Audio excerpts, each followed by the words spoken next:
ennemis de l'unité. Oh bazolinga kosala makambu po balie na biso baloba voilà l'UDPS. Na idée tokabwana division po bango ba régner. Mais vos planifications machiavéliques et sataniques oh na benga ya kintoki egotika jamais kosimba. Nous serons toujours unis pour tokomisa peuple Congo na oba bengi progrès social. Vital Kamerhe a donné na président Nabiso Félix Tshisekedi des hommes forts de son parti, INC comme Aimé Bondi, Molendo Sakombi, au Basala Pembenae, on a qu'à soutenir avec beaucoup plus de loyauté. Mon secrétaire général, le vice-président de l'International socialiste, Augustin Kabouya, l'homme qui a marqué l'histoire de l'UDPS, a condamné Kiango. Batumsu Balobi qui a condamné Angona Mounoko. Je suis en train de demander à Batouana, Balinga qui Augustin Kabouya, allez la to à Salanini. Il a condamné au Babengi Artuana, au Salamaki na niveau, il a parlé du peuple. Dans le moment où je suis venu encore, tant que baba de la jeunesse, Koyebisa na opinion, ça ne sert à rien d'aller sur les réseaux sociaux, pour se faire nommer informateur. Jusque-là, les députés n'ont pas rentré. Bazana no babengi provisoire. Ne bazana, rien ne prouve nanu baza. Beaucoup constitutionnel nanu lobité. Le président n'a pas encore nommé au babengi l'informateur. Gardons notre souffle. Biso armé de baptisés tshisekidistes. Na observation to salaki na politique. Oh, Salami en 2023. Nous allons décerner d'ici la semaine prochaine. Oh, Nazoloba, diplôme de mérite, Moka Kozwa, Yara Batisegediste, na Augustin Kabouya, parce qu'il nous a donné au Babengi majorité. Oh, non, Tozwate, na bacycle, ya l'élection et les cas. A Kozwa diplôme, ya Moka Kozwa. Tokopesa sous diplôme na obabengi mwana mboka Chekmen Chabani oyo azui asali ete tant que directeur à campagne to conserver pouvoir tokopesa epe obalobi diplôme ya Moka Kozwa tokopesa pe na obiso tolobi po basi pe bakosanga te Madame Patrician Seya oyo aza collègue nanga na présidence du parti oyo Tshisekedi le père Atika oyo asali excellence ya basi ya UDPS na seni ye pa kozwa diplôme de mérite na yango nazoyebisa na bato nyonso bagarde souffle na bango par rapport les premiers c'est un grand jour oyo UDPS et perdaki maître nango to perda e na babengi 2017 lelo ezo sala o balobi 7 ans que Tshisekedi mon père politique a koufaki ezala surprise ezala mawa mais ayebisaka biso je vous demande de vous prendre en charge de continuer le combat de faire l'unité du parti de conserver le pouvoir, de conquérir le pouvoir et de conserver. Père, Etienne Tshisekedi, nous avons fait l'unité du parti. Nous avons conquis le pouvoir. Nous avons placé Félix Tshisekedi au pouvoir. Et nous avons conservé le pouvoir. Maintenant, c'est le deuxième mandat. Mais, je viens à ce jour, parce que les morts aussi parlent. Les morts aussi influencent les choses. Communique de manière spirituelle à mon président. Parce que cette fois-ci, il n'a pas besoin de flatter vis-à-vis entourage naïf. Communique à mon président que cette fois-ci, à quoi penser, na ba famille ba perda, ba papa na bango, ba maman na bango, bana na bango. Na champ de bataille à combat démocratique. communique à mon président que cette fois-ci, que le peuple a palpé au Babengi les progrès social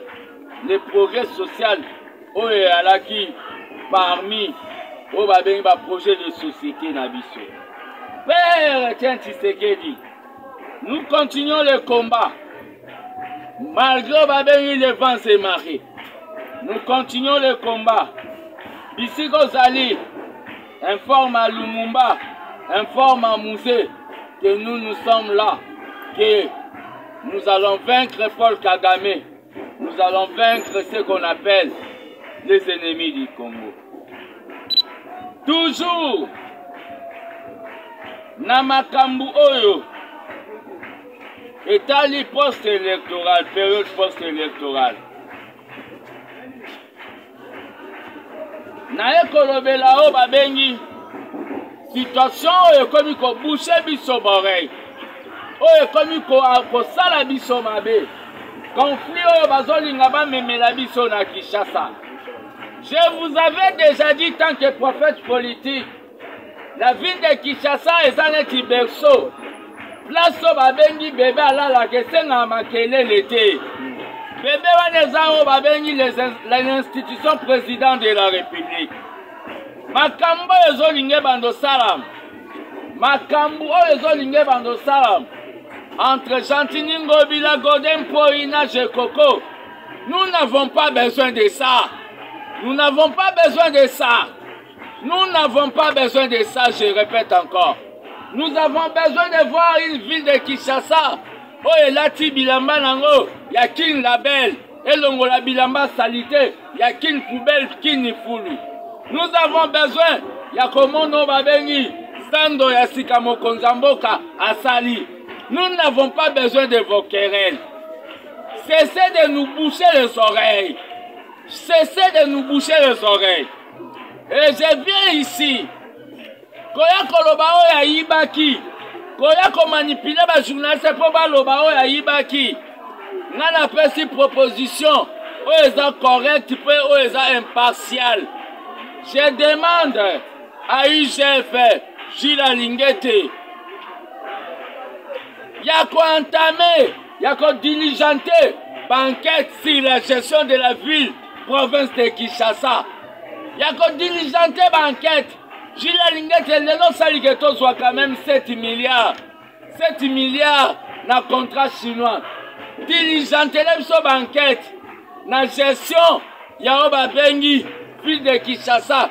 Kobanda likolo tina bazando ba quartier. Poto eba nani, to eba bato balia kambongo. Soki nango za bango biso tutoza banaki. Par rapport na makambo tozo sala. Na yo toyebi bien, na minito boze pa ba marabout. Marabout senga bango saki ambadi ya bandi ver ya makasu. Senga bango babo mata mwana na bango atanga na université wa robima licencié. Pour babima ba premier ministre. Ba marabout na minito bozu kopé. Na minito boza na bezo babima ba premier ministre, bo sacrifier ta basi na bino. Pour babima ba premier ministre. Donc la bino bokom ko tia biso makele le premier ministre. Mais loko bo sala pe to monité. Et loko bo sala to monité. Soki bino bokom sa Congo lokola kopi na bino. Soki bino boaba bolikango na ba Lumumba ba kolokop na ba chombe toyebite. Donc bino nde boza boko sala bilanga tende Kabila sala. Ya bino zande kopa Congo. Biso ba yuma na bino. Ngamo Konzamboka tant que gardien du temple baba de la jeunesse. Conseiller ya Libanda cité de Loya. Soko moni buli ekeleki. Pitopale leki. Conflé leki. Katamatch. Nommé Gilles Lingete premier ministre. Soko nommé premier ministre. Oromona bato ebele bako désister. Pour avec Gilles Lingete bako salate. Bako kende malogulu avec Gilles Lingete. Et rozala makala te po kuna bokenda robela o bokende soin de santé.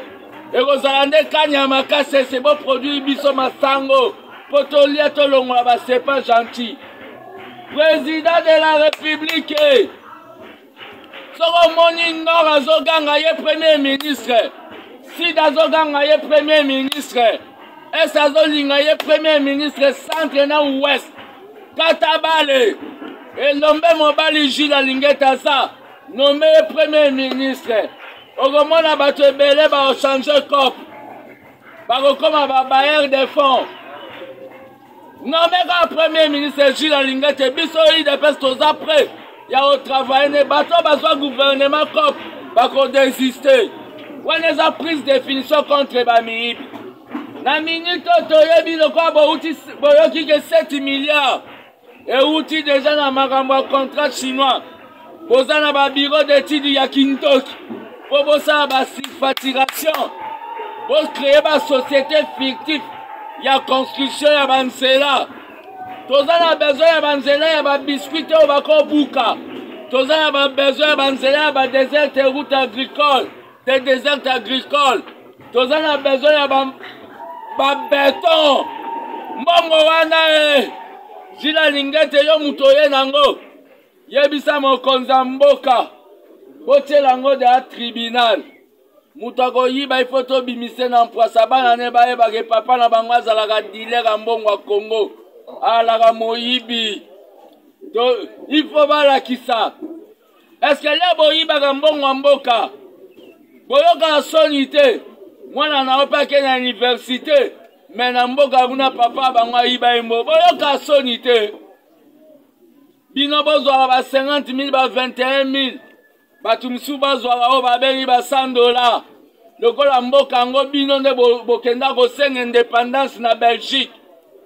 Ok kuna bato bakenda bezalaka ba Patrice na ba Bolikango na ba Chombe. Bino bomona Congo Cup na bino. Biso ba yuma na bino. Eko simba te. Peuple la muka. Parce que bato ki moyibi eleki. Toyebi bino makambozo sal. Ba Cyprien na bino da boche basi na bino ba onklelette na bino na ba deuxième femme na bino. Po bo sote bo zonga na gouvernement. Koto yibaka, koto zwa mbongo, koto po zwa mbongo. Congo Cup na bino peuple telema. Na ebisa bino ke yambalo. Nazana bino tembe na tembe. Peuple somba agenda. Pona silisa. Somba agenda komaka ba compte rendu. Ya conseil des ministres. Poto landela bato. Mokonza mboka na ye lisusu. Gouvernement ya mbalo. Eza gouvernement ya travail. Nazo continuer ko proposer. Conseil des ministres 2 fois na semaine. Ozwaka mbongo ebele. Oyaka vendredi conseil des ministres. Le reste ba jour ozana ba boîte. Na ba pique-nique. Mokonza mboka basalaka. Mardi bakoti conseil des ministres. Oyebisi bango bokendo sala boy. Vendredi otuni bango sala yini. Soit salto longoli. Toboy pe ba gouvernement o babengi Yansoko. Ba gouvernement mo élastique. Ba 60 banini. Te. Toboy gouvernement ya milai. Train de vie. Bambongo batumusu bazwaka. Ebetsa abiso mitu. Ya ba valero wa mapangu ba papa abiso batika. Mais mutu azwa yango na fin du mois moko. Ye moko. Te. Besa train de vie. Il fait ba esalama. Te salaire ko le kebele bongo te. Pe ba pilo cortège. Yo mutu moko. Ozwa carburant combien? 200 litres. Kapotambola pilo. Moi sina linga ke sombelo ndakala tobo Belgique. Ozwe na soda bako tike na wenzi. Mwana no mogu tumaele ya na klasite. Bagenda otike na mbongo a l'État. Oncle lettre. Ndenge mo na loba la fois passée. Mutu mobo mwana na uti Belgique. Aye na Kinshasa. Po ba kange suki. Dans mwana ye lundi. Akiti na aéroport international de Njil. Bapesi formalité.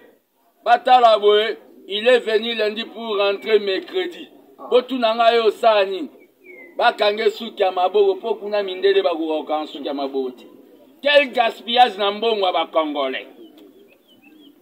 Biso tolobaka. Biso toloba mamba Congo po Congo pesa ya biso.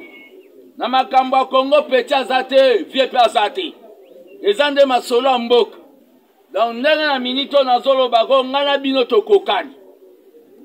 Wewe Matata Mponyo loba lelo suki wapi? Validation des mandats. Félicitations na bao babengi ba député o babimi na parti ya Iranium ya o babengi Moïse Katumbi. Ba député o babimi na parti ya Bukangalonzo ya Matata Mponyo o bayebeli bakoti na bango basala la République. Félicitations na bino. Matata Mponyo pe ayebeli ako valider mandat na ye. Ba leader inconstant, ba leader mo sans position, ba leader caméléon. Dans la minute match eza bien. Peuple azolinga mona o ba ben ba si priorité ya mokonzi ya mboka. Donc les bozo kota na kati ensemble. Boye ba ke to surveiller bino biso ba ta majorité populaire. Bino de abo si bokoti kuna. Bozala so na maladie du sommeil. To bandota la bino ga so la libre yeba ke to ya o yebiso ke yo mbala ko ya lisu. Natondi bino botondi pona lelo. Bonne chance na ba léopard na biso. Bonne chance na ba léopard na biso. Comprenez-nous, on est dans la cité, hein? Voilà. On est dans la cité, biso topanda na matete, ya onde bo mona. Ya topanda na bagombete.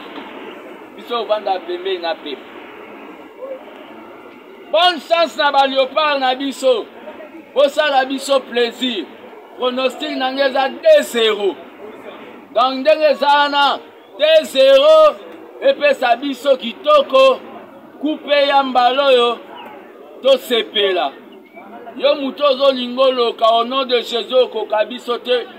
Déjà nde bomo tobeta ki ba pharaon, c'est-à-dire nzele za pepele. Bonne chance bana bola sabango ke bobeta o babengi match ya ba poto. Match à poto Mickey, c'est-à-dire pour l'Aksabango vraiment que football bino bandango na poto Mickey. Donc Bobé Tabale 2-0, on a pronostic ya baba de la jeunesse. Yo mutozo lingo ibas na mbongo eye 7 milliards. Oso yo ki 7 milliards. Okomo lingo créer entreprise pondu ya construction. Entreprise fumbwa ya bâtiment. Po ozo mbongo wana.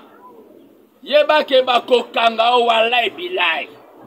Yeba bakokanga yo. Bosibo yoki.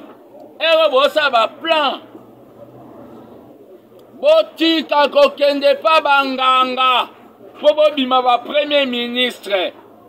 Président konomé informateur. Nganga soba yepa na yo. Baloba tout pouvoir vient de Dieu.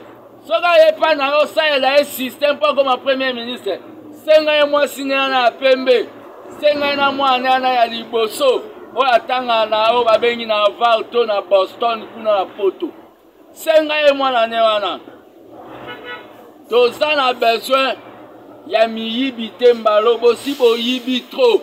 Bambongo msu boyiba bobo sala ngokutu.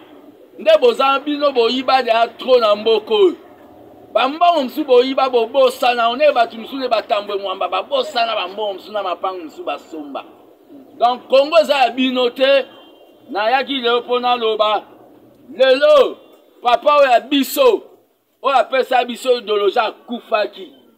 Mais to lakisa na monde que tiens tu serais là kufi to besa brate to lela pété to continuer combat pe to sala mission na yo apesa la biso yango nde bomona na mi benga le dernier mobilisateur o le père Anoma to sala mission na biso to soit pouvoir pour to salaka na 3 missions unité à parti conquérir le pouvoir conserver to soit pouvoir totali poto kanisa famille Tshisekedi ndenge ba mona ba pasi ba okanga ba Félix Tshisekedi ba Christian Tshisekedi papa ba tindie na mbandaka bango classe katani kotoyo ba okota boy ba sopi nzungu wa pondu ya ma famille ya mama Mark tobi poto kanisa bango fati lokola yo yaka na biso na sanzete zala wana tozwi totie wana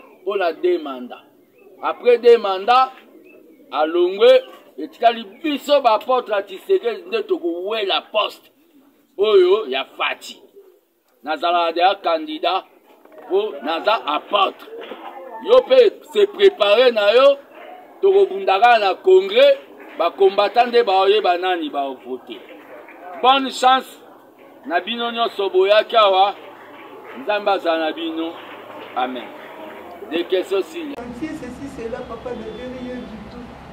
Donc, je suis vraiment trop émotionnée. On a bien qui point de presse pour nous exercer pour le manque. Voilà, merci beaucoup. Tout comprendre l'émotion, il y a Margot. Secrétaire général, on va juste après la famille, on va te le mot par rapport à la recommandation. La recommandation à l'Ivoso, na kosenga na ba autorité bameka kosangisa ba corporation oyo nyonso balingi bakota na conflit pour rien pour leur artiste. Si réellement ils l'ont aimé, ils l'aiment encore, bakosangana na biso. Et de deux, personne n'ignore le travail que nous avons abattu pendant 15 ans. Nanga, Jean-Claude. C'est M. Jean-Claude qui m'avait amené auprès de Chalakongo. Et ça fait 15 ans que nous travaillons dans le coulisses. Les gens seront surpris de constater que Artiste en danger peut être à la secrétaire générale. Oui, mais nous avons beaucoup de collaborateurs. C'est ce qui fait que chacun de temps en temps pouvait intervenir, faire intervenir telle autre personne, de façon que nous sommes les temps de la marade. Alors, on a posé un bino, soyez nos interlocuteurs auprès des autorités pour qu'il y ait la paix et surtout, qu'on puisse pérenniser cette œuvre de l'artiste en danger. Oh, biso, tout ça, il est un bon côté, tout ça, il est un salaire et l'autre côté. C'est l'amour qui nous a montré Chaka Congo en travaillant dans cette œuvre-là et c'est ce que nous voulons pérenniser. Merci. Merci beaucoup, Papa Dela. Nous allons prendre encore une autre personne. Chaque j'ai quand même télévision, je suis en train de s'adresser à la famille parce que l'artiste à danger, à côté déjà malade, quand on est déjà malade, il faut photo n'est pas partout par là. Et puis après, des scènes, les gens là-bas, parce que la chose on va m'appeler sur les réseaux sociaux. Donc aussi dans la famille avec les services, papa Bela Kini, papa Koupé la Nini, qui nous a bien pour l'éclairage. Merci beaucoup. Merci. Vous voulez répondre? Okay. Merci beaucoup pour la parole. Je pense que ceux qui biyoka yoka ezali, biloba lo ezali, c'est madame. Ngai na longa ki matadi, on a kotala ndeko nanga. Je crois que 2-3 jours avant qu'il puisse mourir, j'étais avec lui à l'hôpital. Le fan de ce solo là, a tous les problèmes, il nous en a moi. En tout cas, il a coma et puis maintenant, il a subi dans la chambre. J'étais en train de prendre des médicaments. Et puis, il m'a dit que non, j'ai un problème de poumons. Pour moi, il y avait des maisons, il y a des cailloux. Il y a la carte de poumons. Tout ce qu'il m'a dit. D'ici peu de temps, en tout cas, je pourrais regagner ma maison pour qu'il continue à dire. Mais, et là, au cas où nous avons regretté dans le Chaka. Chaka, c'est quelqu'un qui nous a réunis autour de la famille. C'est pour ça qu'il avait créé ce qu'on appelle ça Tunganzola. C'est ceux qui sont des Bakong qui savent que c'est Tunganzola. Donc il connaît d'abord l'amour, l'unité au niveau de la famille. Chaque même au lit de l'hôpital. Donc il savait comment coordonner aussi les affaires de la famille. Alors nous de la famille, pas dire que chaque mais on sait que chaque... Moi, Monsieur Tshisekedi Tshilombo Félix Antoine. Après leur participation à la cérémonie d'investiture du président de la République Félix Antoine Tshisekedi, plusieurs chefs d'État et chefs de délégation ont prolongé leur séjour à Kinshasa. Ce dimanche, le chef de l'État a reçu dans son palais du Mont Galema, tour à tour, 4 chefs d'État et plusieurs délégations de haut niveau, à l'instar du président Denis Sassou Nguesso, son homologue Lazarus Chakwera, président de la République du Malawi, a eu un long entretien avec le président Félix Tshisekedi. Le chef de l'État a remercié son homologue pour son soutien à la République démocratique du Congo. Le même message de gratitude a été adressé au président Évariste Ndayishimiye du Burundi. Partenaire militaire de la RDC, le président burundais a réaffirmé sa volonté de travailler en synergie avec la RDC afin de combattre l'ennemi commun. Le président Carlos Villanova de Sao Tomé et Principe a aussi eu un long entretien avec son hôte. L'envoyé spécial de la Chine est venu à son tour féliciter le président Tshisekedi et lui faire part de la volonté de son pays à entretenir d'excellentes relations de coopération avec la RDC. Le représentant du président de la Serbie, Alexandre Vučić, a aussi apporté le message de félicitations de son chef de l'État adressé au président Tshisekedi. Tous ont félicité le président de la République pour la confiance qu'il a obtenue de son peuple et sa détermination d'œuvrer pour le développement de la République démocratique du Congo. D'abord, avant de répondre à ta question, j'aimerais remercier sincèrement la population de Dilolo qui m'a élu massivement afin que je puisse la représenter ici à l'Assemblée nationale. Ce remerciement vient tout droit de mon cœur et j'aimerais promettre à cette population qu'elle ne sera jamais déçue de m'avoir élu député national.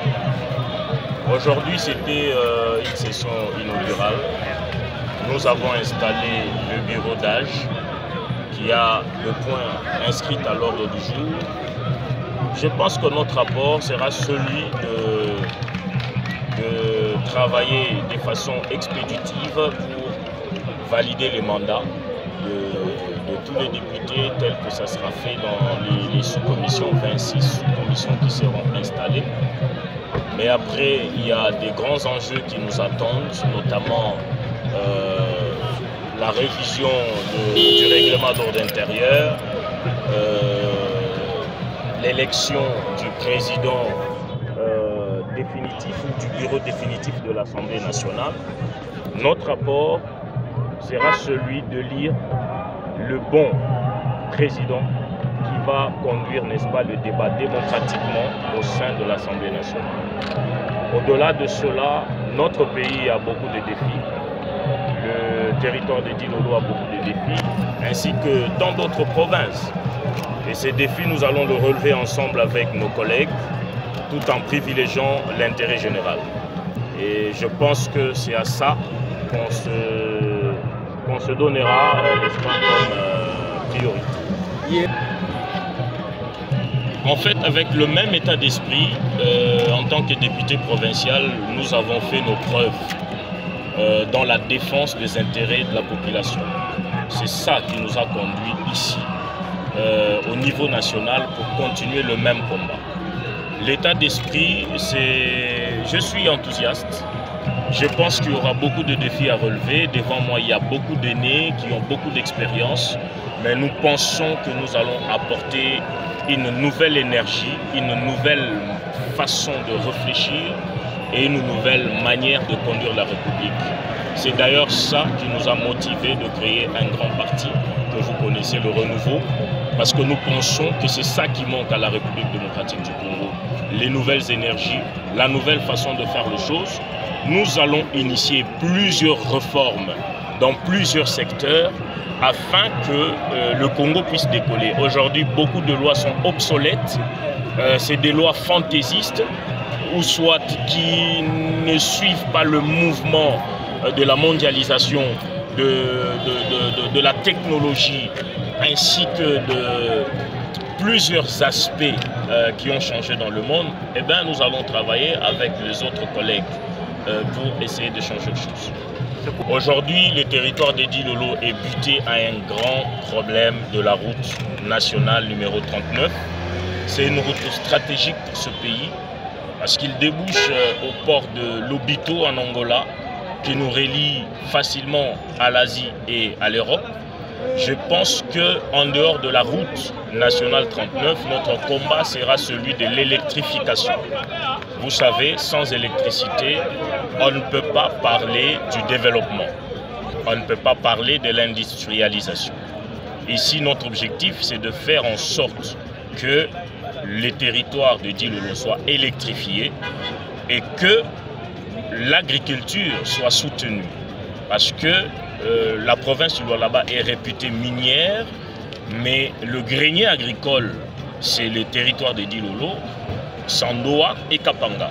Ça sera notre combat, les trois piliers, l'agriculture, la route et l'électricité. Merci. Merci.